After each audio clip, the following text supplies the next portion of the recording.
Ipirang sebagai pi baru asyakani ka channel kejungi, bat hakani ka video ngin pe yakani ka post ke berang sulat mai po Shillong. Subscribe yakani ka channel, bat turn on your notification bell ru kena mo pinum do iki videos ki binga belon. Pila ban follow ru ya ka Instagram account kejungi.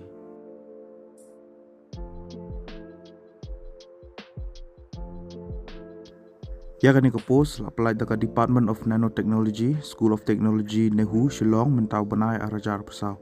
Kakateng juga nak post kari project associate. Kelas date lani ka tarik ke bakhado bapilaban sabadi ke applications kari hau khandai tarik benai August arajar opsau. Kani ka post project associate kalai kawai. Bat ka salary lani ka tulap ya gitu ki balak pas ya ka net lani ka gien. Kandai laipoi hajar plus housing rent allowance. Bat ya gitu ki bampat pas ya ka net lani ka gien. Ka salary kandai apusan hajar plus housing rent allowance. Ke educational qualification kalau kumni lade ban pendap ya ka BE lani ka BTech haka IT lani CSE lani ECE lani lade ban pendap ya ka MCA lani MSc haka computer science lani electronics bat pide ru bandan ka knowledge ban develop ya ki apps lani programming.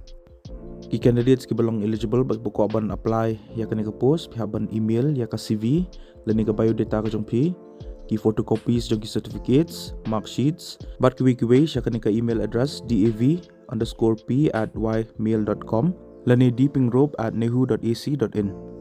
Ka interview kan sedai haka kat khandai tarik benai August arajar opsau haka por katway steng menstap. Kin sepenlong ya ka interview haka Department of Nanotechnology, School of Technology Nehu Shillong.